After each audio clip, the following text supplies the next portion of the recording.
Tema de hoje: vale a pena ser cristão? Vale a pena ser cristão?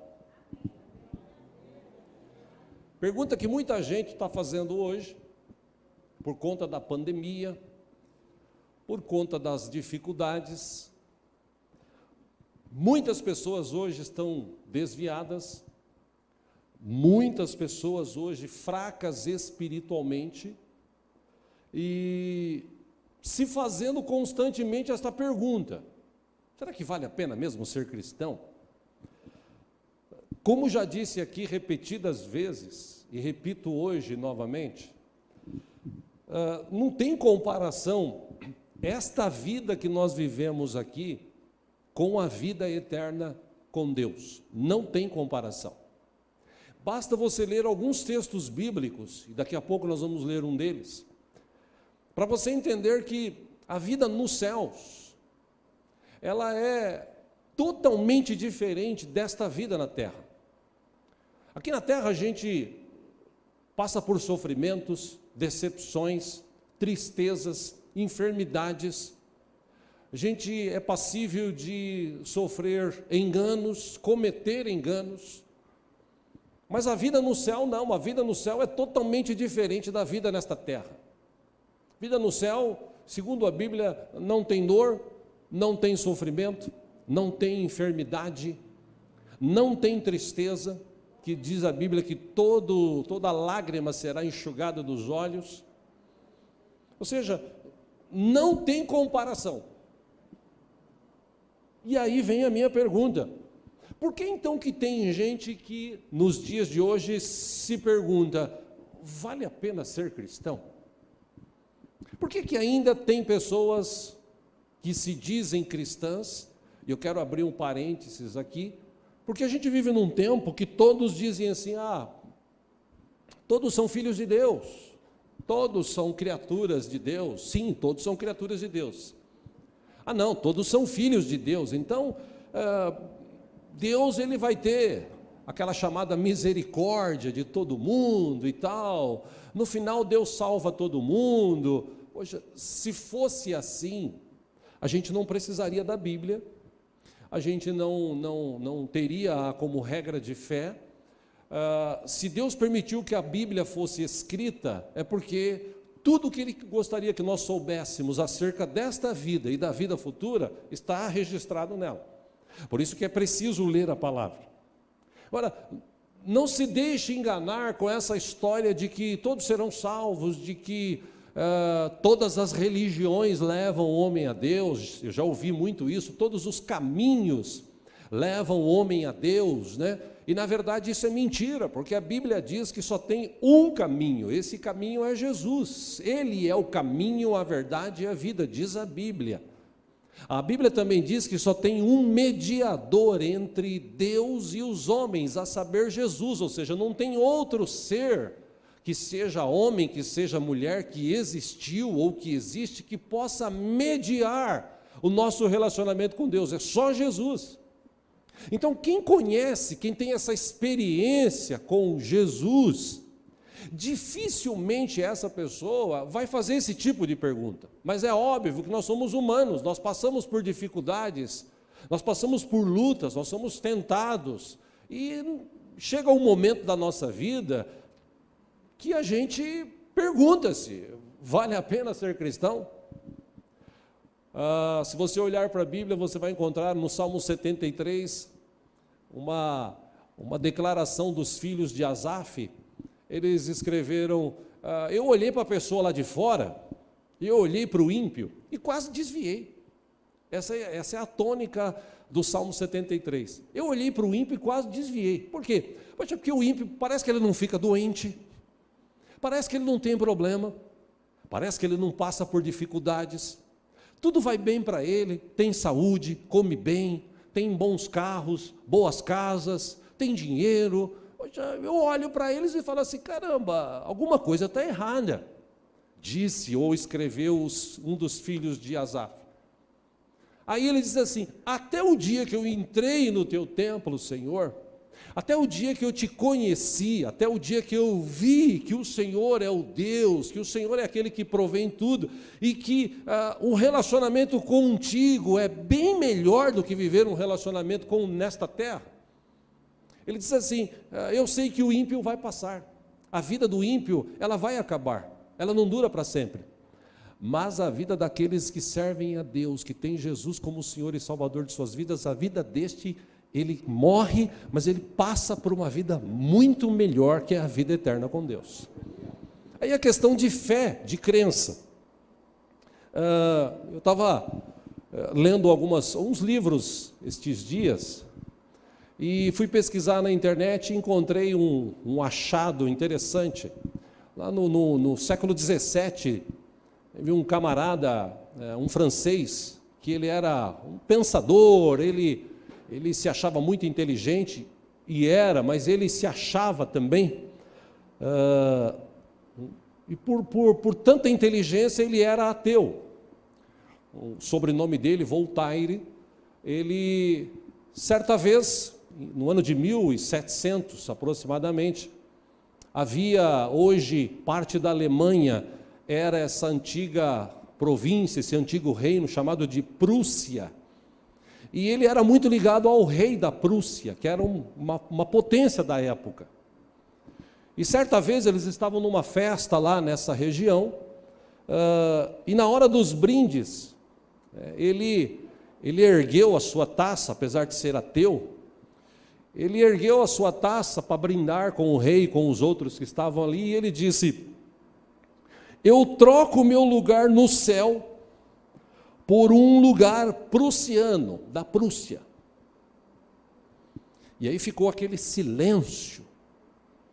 E de repente, alguém no meio dos convidados do rei disse, meu senhor, aqui na Prússia nós temos uma lei. Quem tem algo para vender ou trocar, ele deve provar que o objeto à venda realmente lhe pertence.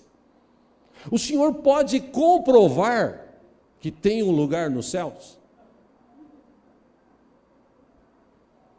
Aí o silêncio agora foi dele. Porque muita gente hoje está trocando a vida eterna com Deus por prazeres desse mundo, por vida nesse mundo. Essa máxima que nós estamos vivendo hoje, na época de Jesus também havia. Havia na época de Jesus um sistema religioso que ele era assim tão fechado, tão, me permita essa expressão, tão burro, que nesse sistema eles classificavam pessoas. Os fariseus, por exemplo, nas sinagogas, eles tinham o hábito de se reunir, mas só mesmo judeus, só mesmo pessoas da corte, só mesmo pessoas que tinham uma certa condição e principalmente que tinham saúde, poderia ir às sinagogas e participar. Por exemplo, pessoas doentes, pessoas mais simples e tal, essas pessoas eram deixadas de lado. E havia, inclusive, na época, uma briga para quem sentava nas primeiras fileiras, né? Hoje a briga é para quem senta no fundo, né? Interessante como muda, né? Mas a briga era para quem sentava na frente. E certo fariseu destes, acompanha aqui no telão o livro de João, capítulo 3, versículo 1, diz que havia um fariseu chamado Nicodemos. Ele era uma autoridade entre os judeus. Versículo 2, ele veio a Jesus à noite. Por quê? Porque se fosse de dia, iam acusá-lo e ele ia perder o seu cargo.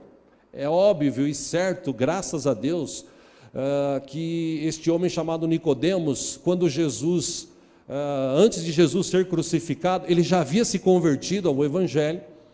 Você vai encontrar isso no final de um desses livros, se eu não me engano está no livro de João, ou no relato de Lucas, desculpa, eu não me lembro, que ele foi um dos que ajudou na hora de tirar o corpo de Jesus da cruz e colocá-lo no local lá que foi escolhido para colocá-lo.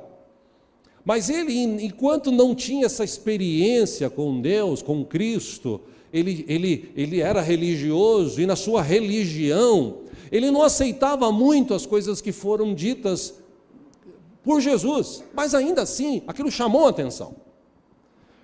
Esse homem procurou Jesus à noite e disse: Mestre, sabemos que ensinas da parte de Deus, pois ninguém pode realizar os sinais miraculosos que está fazendo, se Deus não estiver com ele. Versículo 3, em resposta, Jesus declarou: digo-lhe a verdade, ninguém pode ver o reino de Deus se não nascer de novo. Versículo 4, perguntou Nicodemos: como alguém pode nascer sendo velho? É claro que não pode entrar pela segunda vez no ventre de sua mãe e renascer. Versículo 5, respondeu Jesus: digo-lhe a verdade, ninguém pode entrar no reino de Deus se não nascer da água e do Espírito. Por isso que tem o batismo, a pessoa nasce da água e automaticamente o Espírito Santo vem e habita na vida da pessoa, ele nasce para uma nova vida. Aí Jesus diz assim: o que nasce da carne é carne, mas o que nasce do Espírito é Espírito. Versículo 7, não se surpreenda pelo fato de eu ter dito, é necessário que vocês nasçam de novo. Versículo 8, o vento sopra onde quer, você o escuta, mas não pode dizer de onde ele vem, nem para onde vai. Assim acontece com todos os nascidos do Espírito. Quem nasceu de novo, quem foi batizado, ele vive uma nova vida. É óbvio, desde que ele tenha entendimento para isso. Porque tem muita gente que se batizou, que recebeu Jesus, mas ele começou a se fazer essa pergunta: vale a pena ser cristão? Porque eu me tornei cristão, alguns dizem eu virei crente, mas eu me tornei cristão e, sei lá, minha vida parece que piorou em vez de melhorar. Parece que algumas questões que eu tinha sob controle, eu perdi o controle. Então, vale a pena ser cristão? Em João capítulo 1, versículo 10. Aquele que é a palavra, está escrito que aquele que é a palavra estava no mundo e o mundo foi feito por intermédio dele. A palavra, em algumas versões, aquele que é o verbo, palavra, quando Deus disse haja luz, Jesus, o verbo, foi e criou todas as coisas, criou a luz. Deus foi falando e o verbo saía da boca de Deus, o próprio Jesus foi e fez todas as coisas. O texto diz isso, o mundo foi feito por intermédio dele, mas o mundo não o reconheceu. Veja que interessante, versículo 11, veio para o que era seu, ele veio para os judeus em primeiro lugar, mas os seus não o receberam. Alguns judeus na época que se tornaram cristãos. Nicodemos foi um destes, mas para Nicodemos entender que o novo nascimento, que ter uma nova vida, era necessário nascer de novo para viver essa nova vida, para ele entender isso, ele custou. Mas ainda assim isso chamou a atenção dele, dos outros não.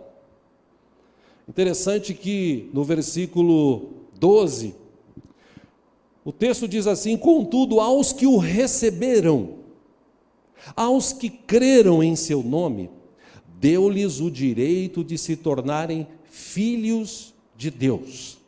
Versículo 13, os quais não nasceram por descendência natural, nem pela vontade da carne, nem pela vontade de algum homem, mas nasceram de Deus. Versículo 14, aquele que é a palavra, o verbo, Jesus, tornou-se carne e viveu entre nós. O escritor aqui, ele diz, vimos a sua glória, glória como do unigênito vindo do Pai, cheio de graça e de verdade. Nesse texto, e no João 3, está bem claro, entre tantos outros textos da Bíblia, que é preciso receber Jesus como Senhor e Salvador para se tornar filho de Deus. Esse entendimento está bem claro na Bíblia. Por isso que nem todos são filhos de Deus, todos são criaturas, foram criados por Deus.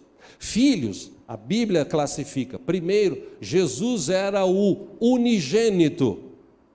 A Bíblia diz em João 3,16, porque Deus amou o mundo de tal maneira que deu o seu Filho unigênito, único.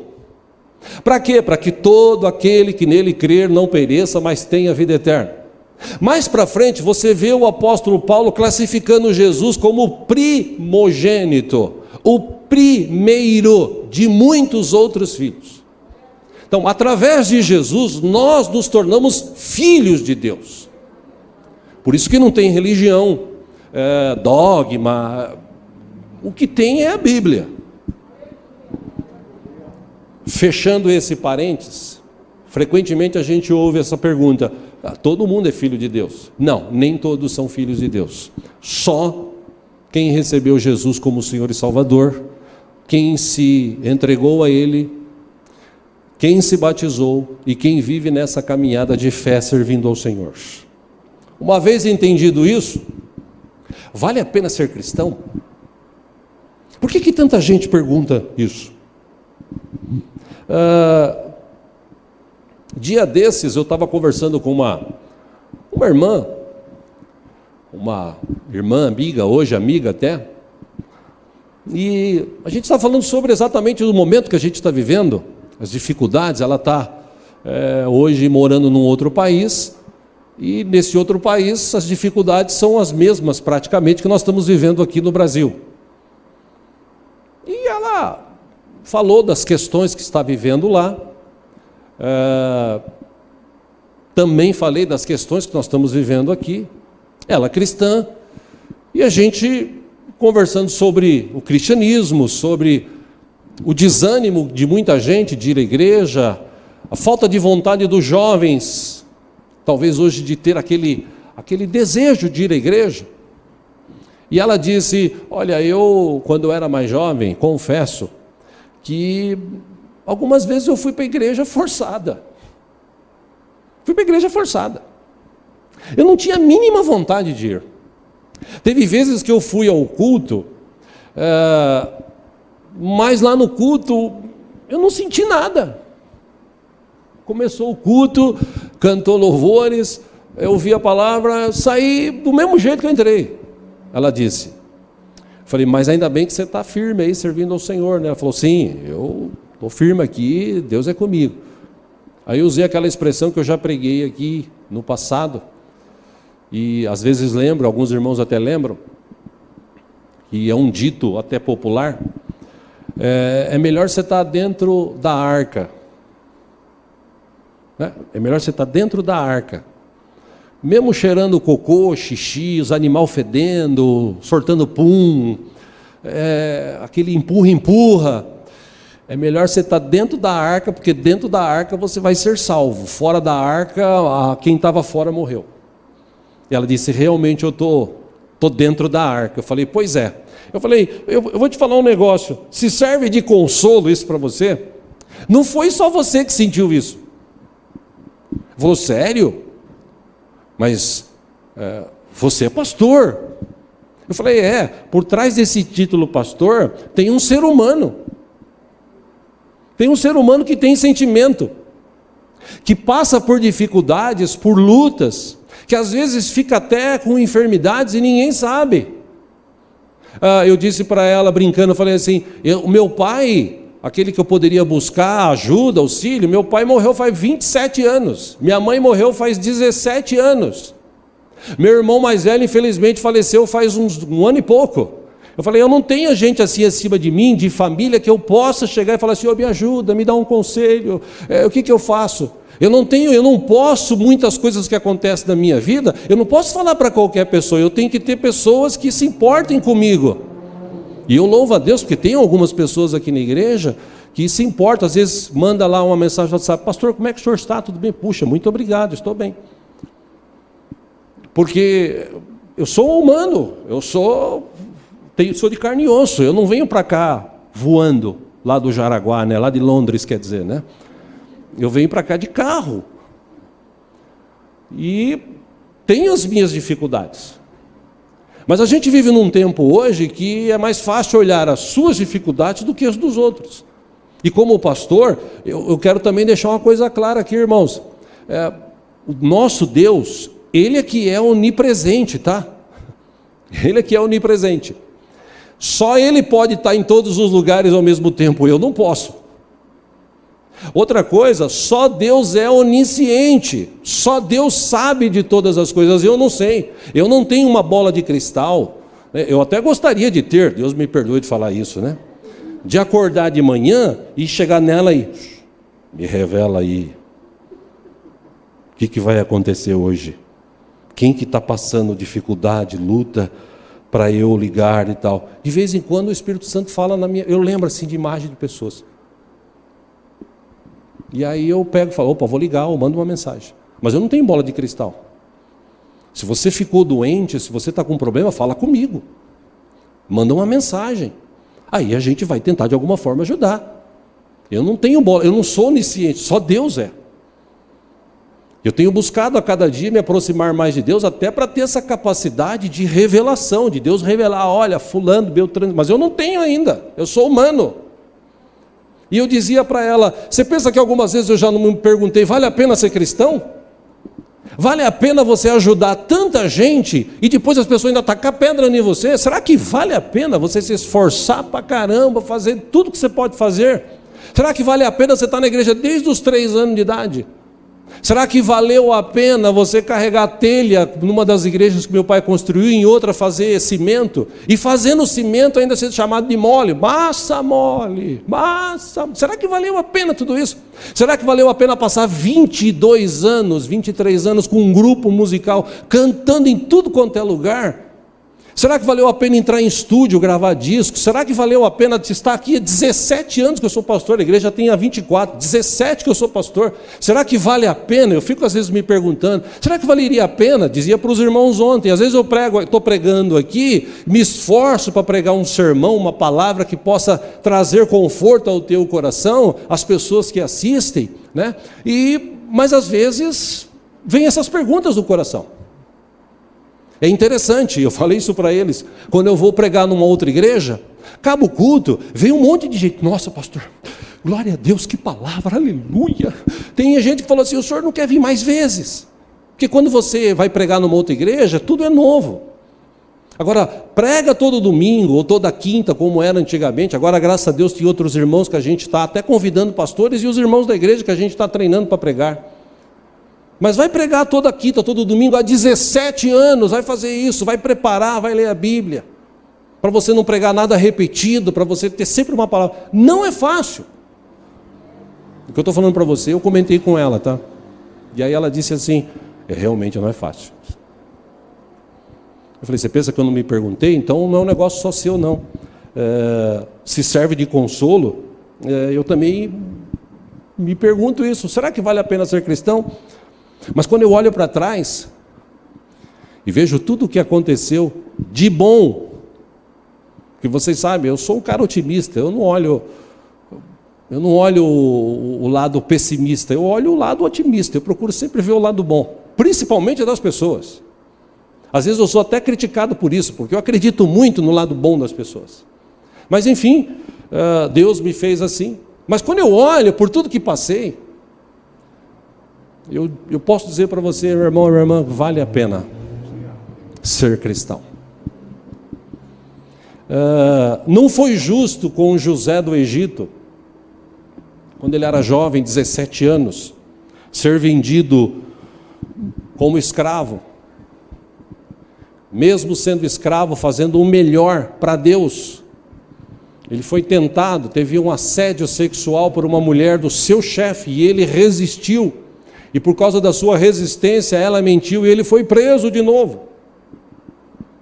Ele teve de Deus uma revelação lá na prisão, ele mostrou para 2 homens o futuro deles. E o que ia ser salvo, ele disse para ele, não se esqueça de mim, só que ele se esqueceu. Dos 17 aos 30, 13 anos. Talvez José poderia ter perguntado assim, vale a pena servir Deus? Que eu estou servindo a Deus? Eu sou fiel a Deus? A mulher do cara quis se deitar comigo e eu resisti. Aí porque eu resisti, eu fui preso. Aí vem um cara ou 2 caras e pedem para mim conselhos.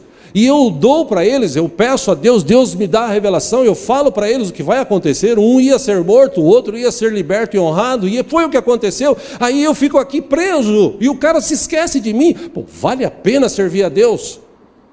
Para José valeu, porque com 30 anos, de manhã ele estava preso, barbudo, sujo, de tarde ele estava com a barba feita, com banho tomado, cheiroso, e ainda o rei do Egito, o faraó, tirou um anel do dedo e falou assim: depois de mim quem manda é esse cara aqui, porque Deus honra. Aí você fala assim, mas não foi justo com José. O que é a justiça para você? Não foi justo para Sadraque, Mesaque e Abednego olharem aquela imagem? E eles poderiam, os três, olhar um para o outro assim e falar assim: ninguém está vendo mesmo, né? Não custa nada a gente se dobrar nessa imagem desse rei. Esse idiota desse rei fez uma imagem de 6, 7 metros de altura, de ouro, para as pessoas passar e adorar, se curvar. Bom, mas como ninguém está vendo, né? Nós estamos aqui, fazemos parte do governo, né? Então, não, ao contrário, bateram de frente. Nós não vamos nos ajoelhar diante dessa estátua, não. A gente só se ajoelha diante de Deus, o Deus vivo e Deus poderoso. Escuta, mas se você não se ajoelhar, vocês vão ser lançados lá dentro da fornalha. E foi o que o pastor Jonas disse aqui na quinta-feira, quando eles foram lançados lá dentro. Eles, antes de ser lançados, disseram: que fique registrado, viu, rei?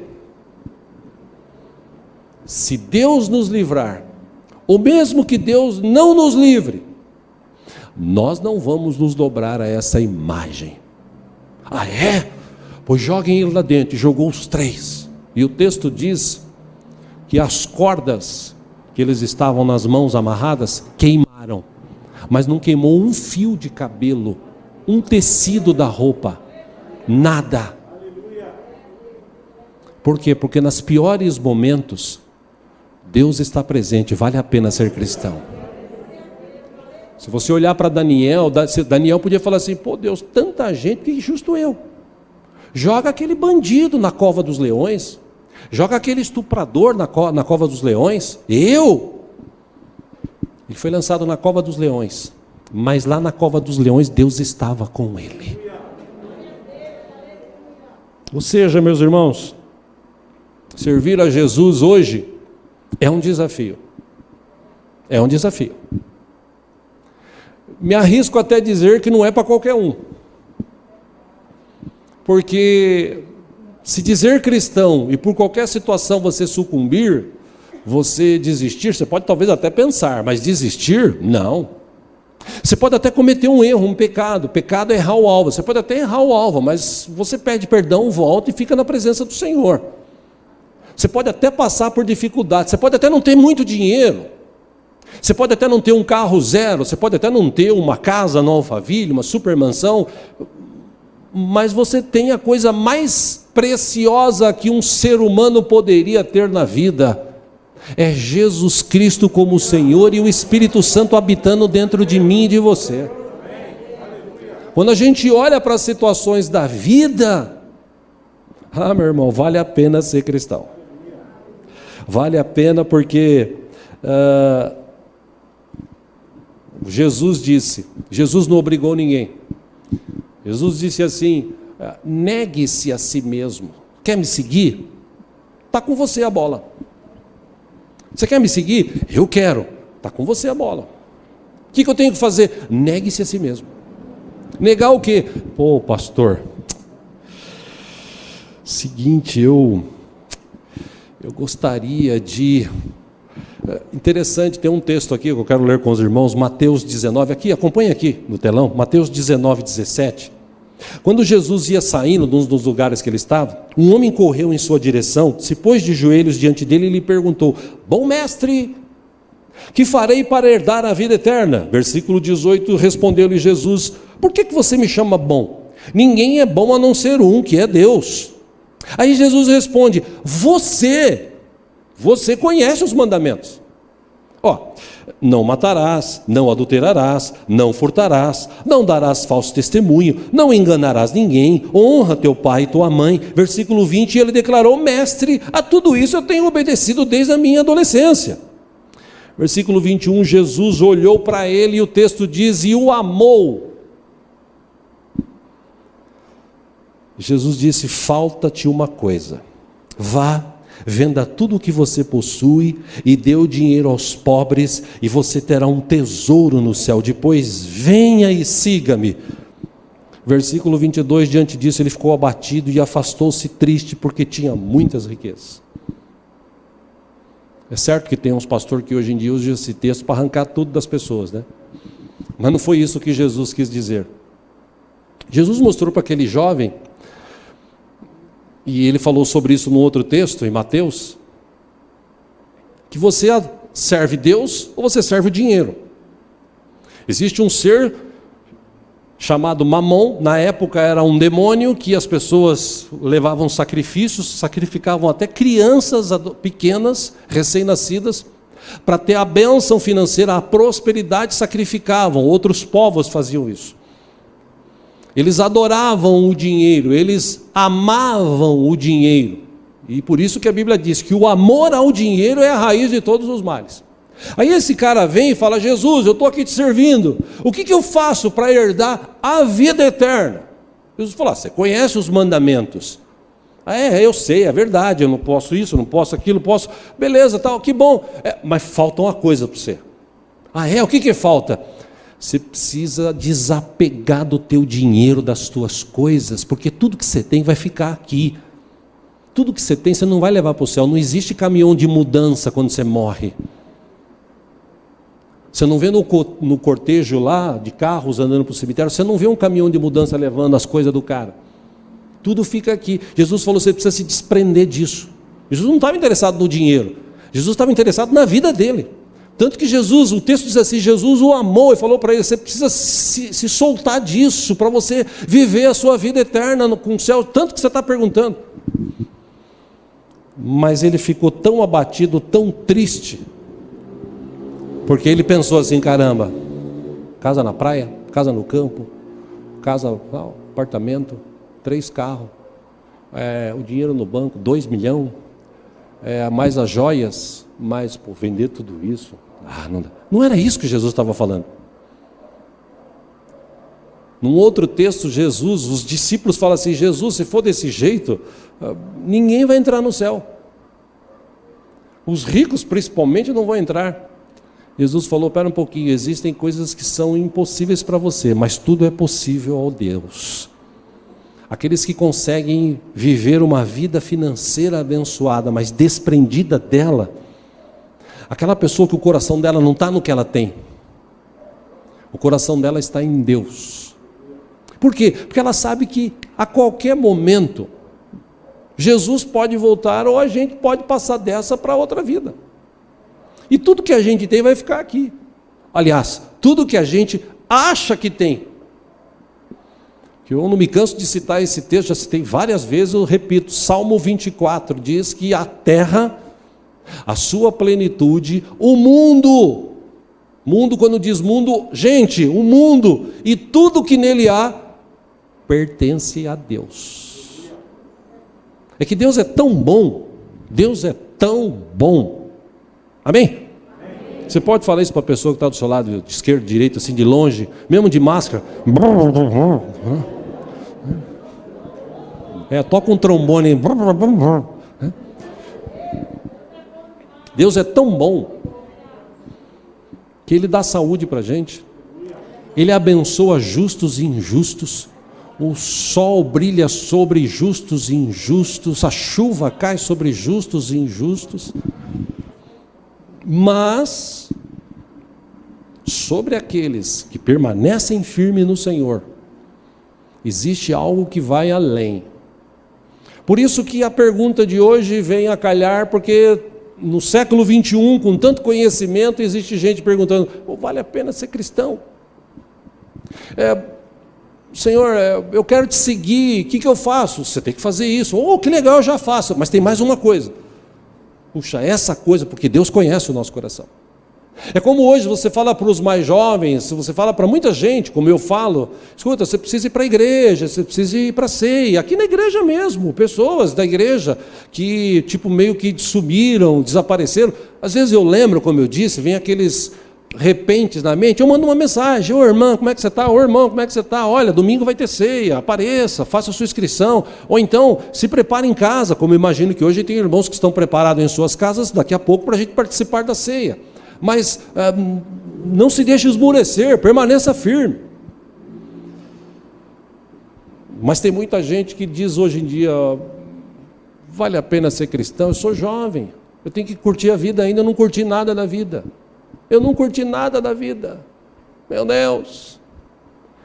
Vejo os homens de hoje, tanta mulher no mundo, e eu não curti ainda. Tem que ficar na igreja. É proibido o sexo fora do casamento. Meu Deus, que coisa terrível. E na verdade o sexo foi criado por Deus para ser uma bênção entre o homem e a mulher.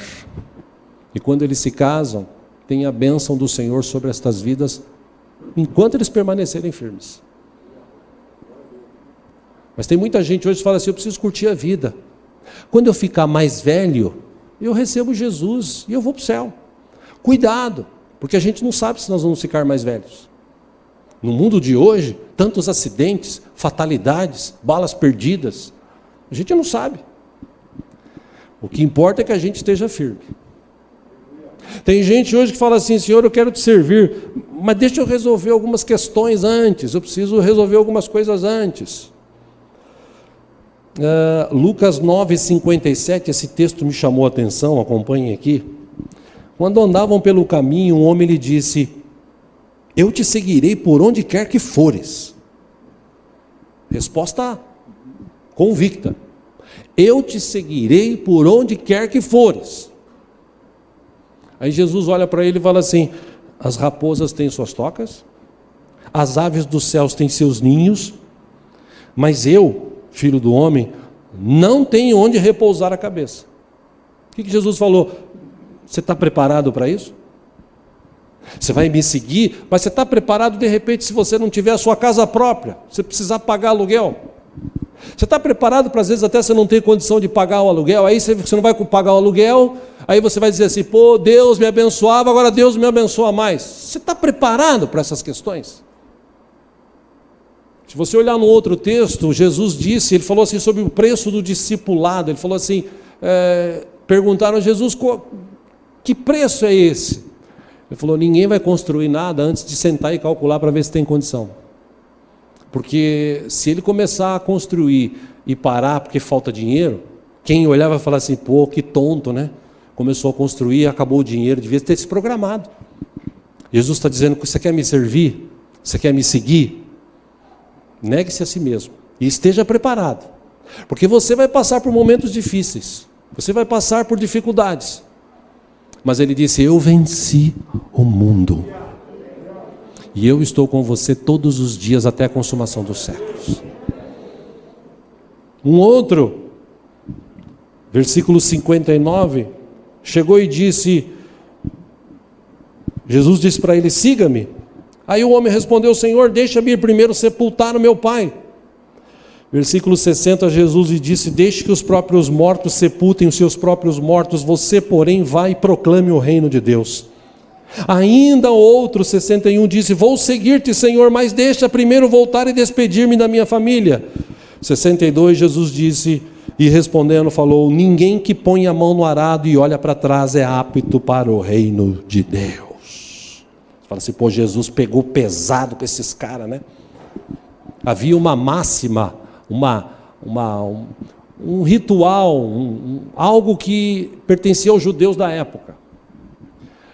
Duas vertentes do meio teológico. Primeiro, um deles acreditava assim, era ensinado na verdade: seu pai está vivo, mas está enfermo, você tem que cuidar dele até o fim da vida. Segundo, se seu pai morreu, naquela época os judeus eram assim, a pessoa morria, horas depois já era enterrada, era difícil ter esse negócio de velório e tal, era um ou outro caso, era uma outra situação. E então ele disse, os historiadores estudaram esses dois lados. Ele falou para Jesus: Jesus, deixa eu primeiro sustentar meu pai, ajudar meu pai e ele morrer, aí eu vou te seguir. Ou então deixa eu ir lá ajudar a sepultar e volto. Como Jesus disse para ele aqui, ele falou assim: eu quero te seguir, mas deixa eu despedir da minha família e tal. Jesus foi bem taxativo nesse aspecto, e eu espero que você entenda o que nós estamos estudando hoje, porque ninguém é obrigado a servir a Deus. Ninguém é obrigado. Ninguém nunca chegou em você, botou um revólver na tua cabeça e falou assim: aceita Jesus, senão você vai morrer agora. Ao contrário, a gente defende aqui, eu defendo e ensino isso. Esse negócio de muito crente de que tem que, eu tenho que ir à igreja, eu tenho que orar, eu tenho que ler a Bíblia, eu tenho que dar dízimo e oferta, eu tenho que amar o irmão, eu tenho que perdoar. Isso é tudo papo furado, você não tem nada. Você é livre para você fazer o que você quiser. Agora, uma vez que você entende o que é ser cristão, você aprende a perdoar, você aprende a amar. Porque a Bíblia diz: com o mesmo amor que Deus nos amou, a gente deve amar o próximo e até os nossos inimigos. Ou seja, para eu encerrar aqui, para a gente participar da ceia, vale a pena ser cristão. Algumas coisas eu posso te garantir. Algumas coisas eu, Diego, 57 anos de idade, posso te garantir como cristão. E eu vou garantir pela Bíblia, tá? Salmo 37, 25, Davi declarou: já fui jovem e agora sou velho. Não é o meu caso, tá? É o caso de Davi, tá, gente? Já fui jovem e agora sou velho. Mas nunca vi o justo desamparado, nem seus filhos mendigando o pão. Eu posso te garantir que isso é verdade. Porque em momentos difíceis que eu passei na minha vida, nunca faltou o pão para comer. Desde criança, desde que a situação era mais difícil. Desde que amarrava cachorro com linguiça, lembra? Os mais velhos devem lembrar dessa expressão. Desde que passava aquele desenho Super Gêmeos Ativar. E alguns irmãos hoje levam a série Forma de Bola e ficam... Enfim. Mas desde aquela época, eu já contei testemunhos aqui da época do meu pai como pastor. Já contei testemunhos meus, que passei por dificuldade na vida, todo mundo passa. Mas Deus nunca desamparou. Eu posso garantir, vale a pena ser cristão, porque se você for cristão fiel a Deus, Deus nunca vai deixar faltar nada na tua vida. Nem que ele precisar mandar o anjo, como ele mandou para Elias. O anjo, o corvo. Primeiro foi o anjo que levou lá o pão e a água, mas o corvo levou comida no bico, carne no bico. Você imagina, corvo é carnívoro. Imagina o corvo com um pedaço de carne na boca, voando, pensando assim: pô, Deus, era para mim, o Senhor vai mandar eu levar para outro. Mas eu acho que na cabeça do corvo, né, ele pensava assim: Deus tem sempre o melhor, Deus vai providenciar algo melhor. Vou levar isso aqui para o filho dele lá. Se precisar, Deus fará isso. Vai mandar anjo, vai mandar corvo, vai mandar coisa que você nem imagina. Mas Deus nunca vai te deixar na mão. Vale a pena ser cristão. Vale a pena servir a Deus. Para encerrar aqui, eu gostaria de ler um texto com os irmãos. Se você puder, deixa aberto aí em Apocalipse capítulo 20.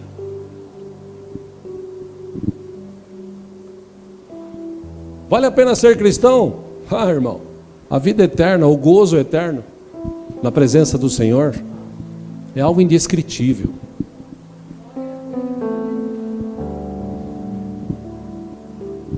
Deus é bom.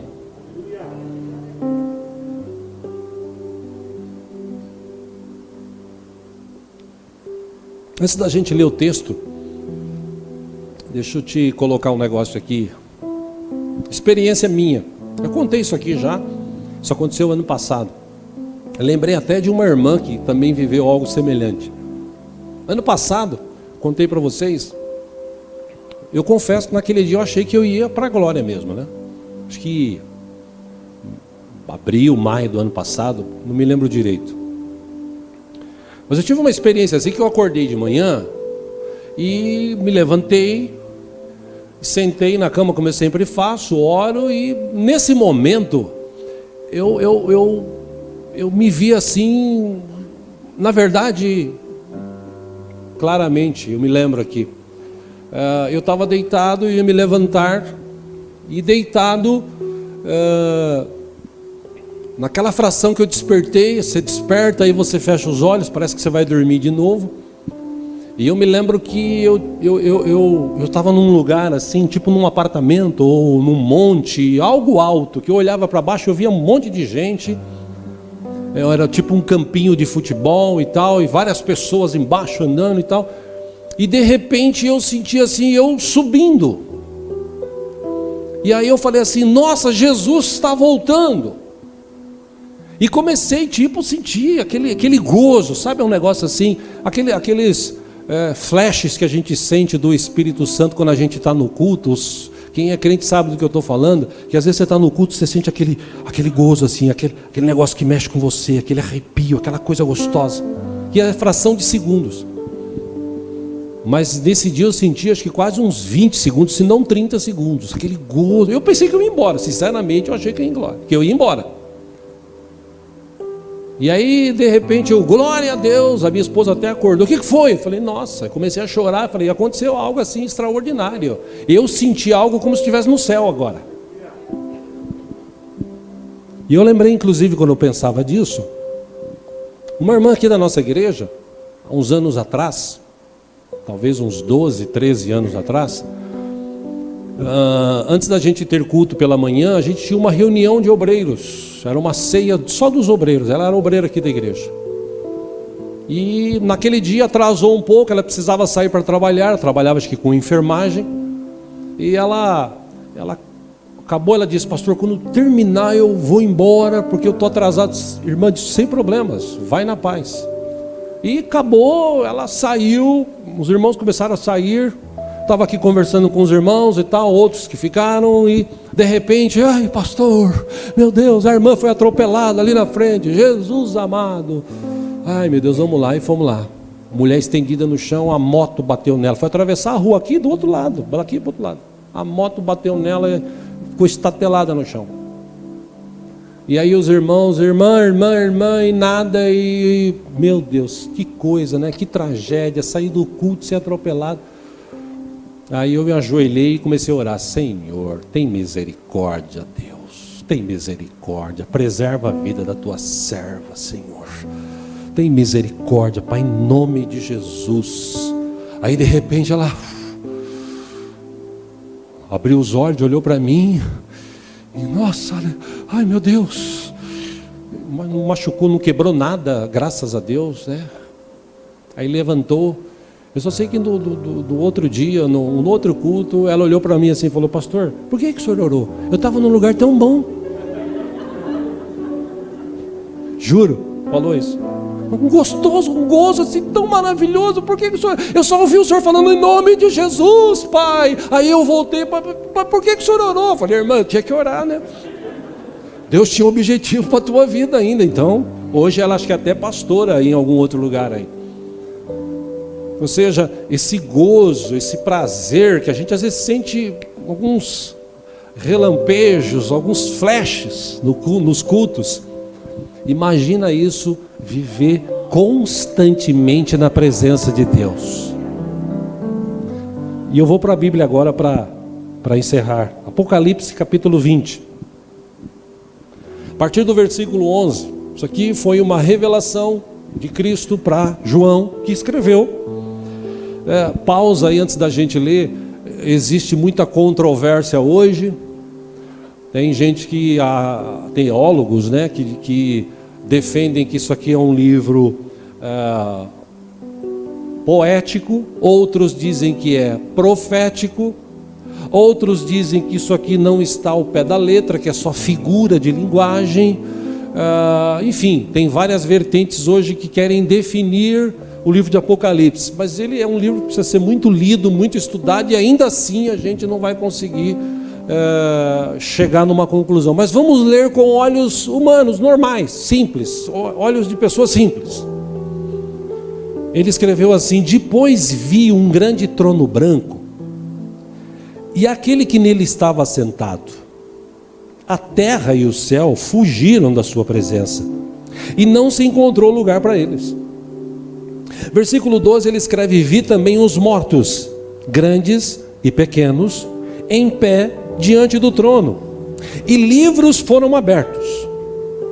Aí ele descreve: outro livro foi aberto, o livro da vida. Os mortos foram julgados de acordo com o que tinham feito, segundo o que estava registrado nos livros. Versículo 13: o mar entregou os mortos que nele havia, e a morte e o Hades, a tradução para Hades é além, inferno, profundidade em algumas versões. O mar entregou os mortos que nele havia, e a morte e o Hades entregaram os mortos que neles havia. E cada um foi julgado de acordo com o que tinha feito. 14, então, a morte e o Hades foram lançados no lago de fogo.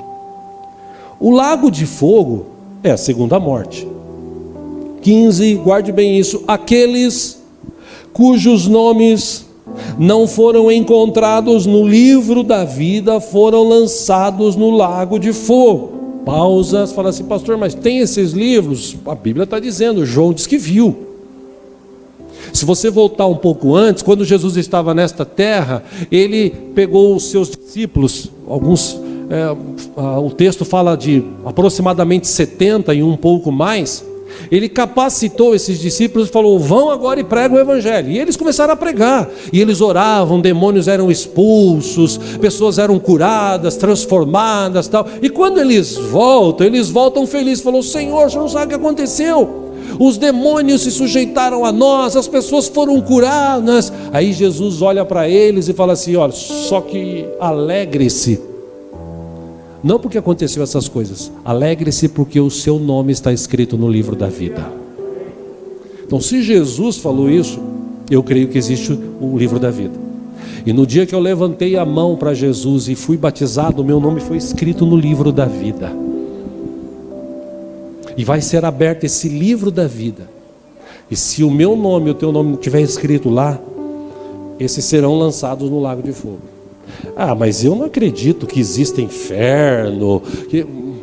Acredita no que você quiser. Eu só estou falando de Bíblia. Capítulo 21 agora. Agora é a parte boa. Vale a pena ser cristão? Leia com os seus olhos humanos normais esse texto. Versículo 1, ele diz: então vi novos céus e nova terra, pois o primeiro céu e a primeira terra tinham passado, e o mar já não existia. Versículo 2, eu vi a cidade santa, a nova Jerusalém, que descia dos céus, da parte de Deus, preparada como uma noiva adornada para o seu marido. Versículo 3, eu ouvi uma forte voz que vinha do trono e dizia: agora o tabernáculo de Deus está com os homens, com os quais ele viverá. Eles serão o seu povo.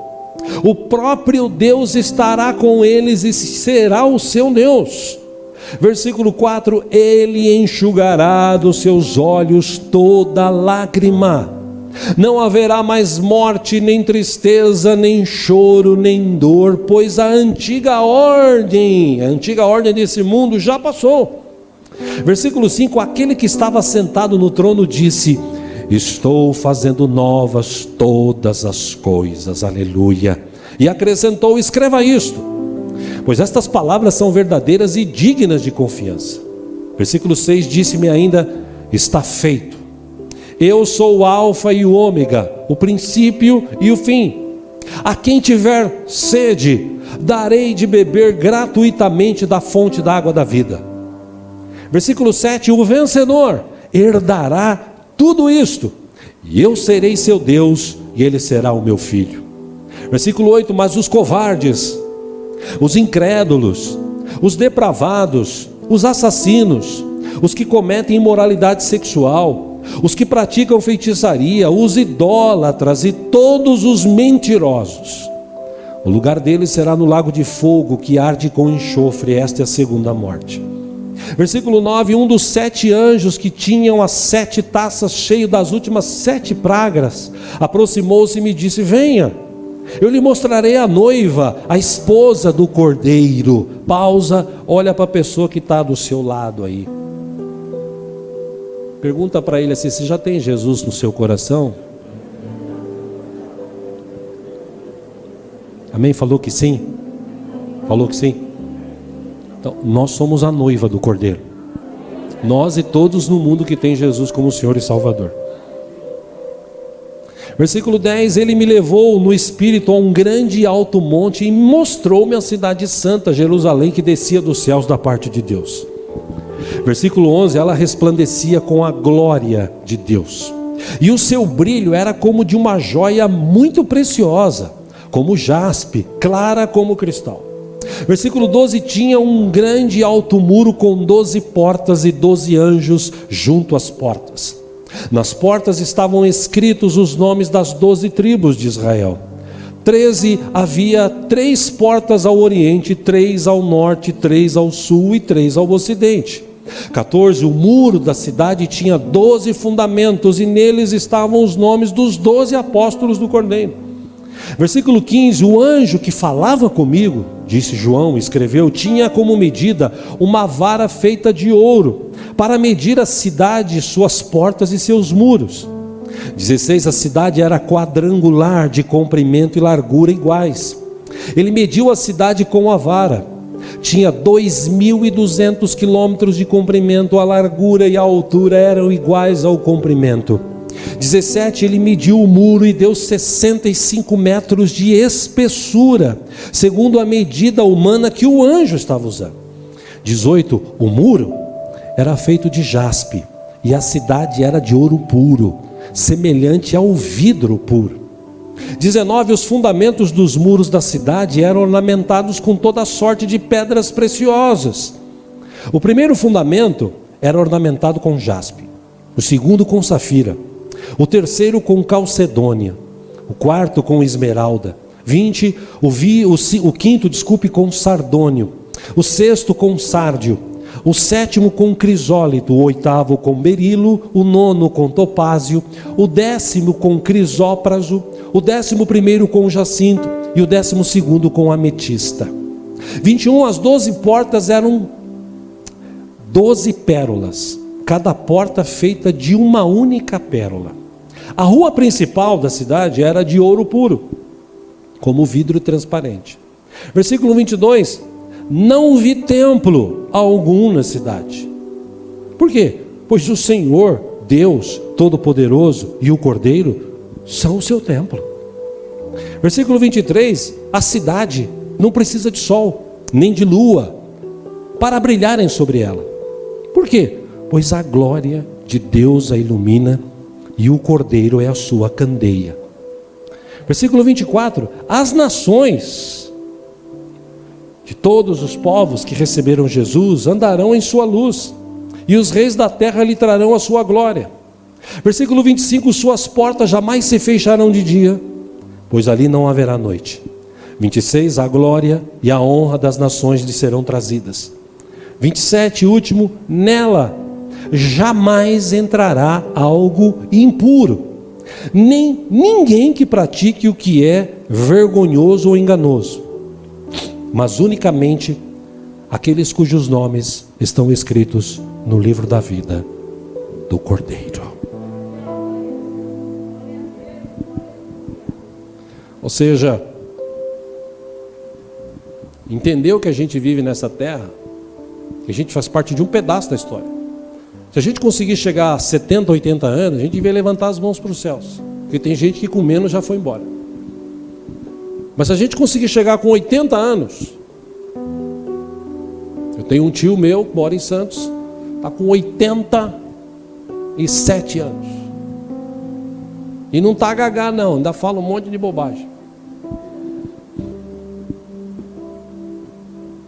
Se a gente chegar a 87 anos, ainda assim, comparado com a eternidade, não tem comparação. Do que adianta viver 87 anos nessa terra e quando morrer, morrer sem Jesus como Senhor e Salvador? O que adianta? Aliás, o Diego, chama Diego também, tá? Ele que me deu o nome. O que adianta?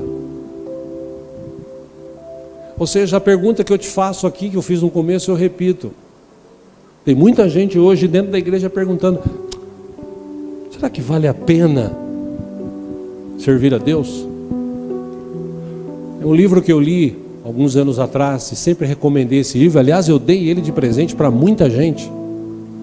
Uma Vida com Propósitos, escrita por Rick Warren, um grande pregador de uma grande igreja nos Estados Unidos. Num dos textos ele disse assim: a terra não é nosso lar definitivo. Nós fomos criados para algo muito melhor. Isso está escrito nesse livro. Mas tem muita gente que já leu e não fez efeito nenhum. Para encerrar, um texto aqui de Filipenses, capítulo 3, versículo 20. O apóstolo Paulo falou assim: a gente é estrangeiro nessa terra, a gente está aqui de passagem, por isso a gente não pode se prender às coisas. A gente pode até usufruir das coisas, mas se prender, não. Ele disse: a nossa cidadania, porém, está nos céus, de onde esperamos ansiosamente o Salvador, o Senhor Jesus Cristo.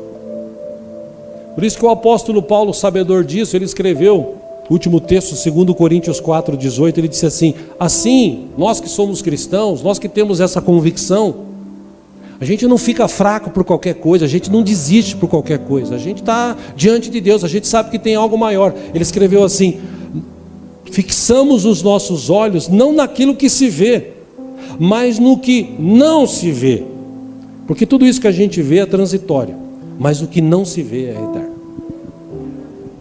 Então vale a pena ser cristão? Vale. Ah, pastor, é que eu ainda... Vale a pena ser cristão. Mas eu vou ter que abrir mão. Abra mão. Porque se você vencer, a Bíblia diz, Jesus falou: dar-te-ei a coroa da vida. Imagina você e eu entrando nos céus. Imagina eu e você que fizemos uma obra aqui nessa terra, ajudamos pessoas, pregamos o Evangelho, entrando nos céus, aquele lugar de gozo. Esse, como eu disse, esse flash que a gente sente assim: oh Deus, aleluia. Já pensou você entrando e sentindo isso toda hora, todo momento? Porque Deus está contigo toda hora e todo momento, seja aqui e muito mais lá. Ou seja, vale a pena ser cristão. Com essa palavra eu quero orar com você para a gente participar da ceia, porque vale a pena estar na presença de Deus hoje aqui. Fecha os teus olhos.